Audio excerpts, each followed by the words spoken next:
ఇంటికానే ఉంటున్నాం. ఇంటికన్నా భూమి ఉందా? ఉంది. రైతు భరోసా ఇట్లా పడ్డాయా? టకీ టకీ ఏమనుకుంటా? ఏం పర్లేదు. ఏం పర్లే. ఎన్ని ఎకరాలు ఉంది మీకు? 3 ఎకరాలు ఉంది. 3 ఎకరాలు. 3 ఎకరాలకు రాలేదా?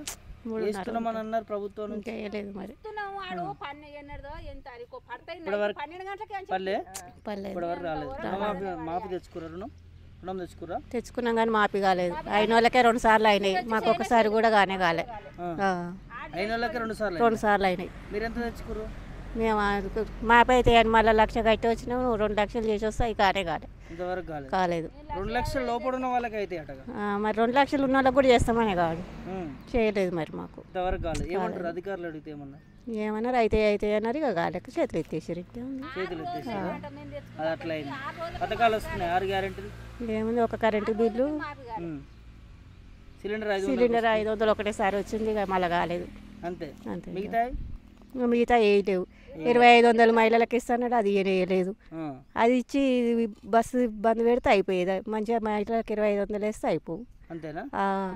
ఫ్రీ బస్సు కంటే 500 మహిళలకు 2500 వేస్తే మంచిగా అందరూ సంతోషపడదురు. ఫ్రీ బస్ ఎందుకు వద్దంటారు మీరు? మరి ఏమిటికి, అది గవర్నమెంట్ డ్యూటీలు ఉన్న వాళ్ళకు, జాబులు చేసే వాళ్ళకే అవసరం. అది కొత్తగా మనం ఎందుకు పోతాం ఊరికే? మీరు ఎప్పుడు ఎక్కలేదా ఫ్రీ బస్? మేము ఎప్పుడు ఎక్కలేదు. అంతే అంటారు. ఒక 2-3 సార్లు, ఏడాదికి 4 సార్లు ఎక్కినామో ఎక్కలేదు. అంతే. ఇక యూజ్ చేసుకుంటారు. ప్రభుత్వం మీకోసం పెట్టినప్పుడు యూజ్ చేసుకోవాలి కదా. ఇక అవసరం లేనప్పుడు ఏమిటికి పోతాం? పని ఉంటేనే పోతాం కదా, ఉట్టి ఎందుకు పోతాం? అంతేనా? ఏ సోదరులకు ఏం యూజ్ కాదు. ఏం లేదు. అంతే మరి డ్యూటీలు చేసే వాళ్ళకే అవసరం అది ఫ్రీ బస్సు. అలా గవర్నమెంట్ జీతాలు వస్తాయి, మళ్ళీ ఫ్రీ బస్సు వాళ్ళకేనా. ఎప్పుడైతే బస్సులో లాలే పోతారు కదా, మనం ఎందుకు పోతాం వ్యవసాయం చేసే వాళ్ళకు?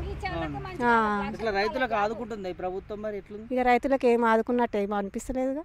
ఏమనిపిస్తుంది మరి? ఏమనిపిస్తుంది కాంగ్రెస్ ప్రభుత్వం? ఏముంది, ఇక అందరినీ ఇస్తాను, ఏది ఇస్తూనే లేడు కదా. ఇక తెలంగాణ ప్రభుత్వం ఉన్నప్పుడే మంచిగా ఉండే. తెలంగాణ ప్రభుత్వం అంటే బీఆర్ఎస్ గుర్తు వస్తారు. వాళ్ళు మంచిగా చేసిరుగా. వాళ్ళని వద్దనుకునే వీళ్ళని గెలిపించారు.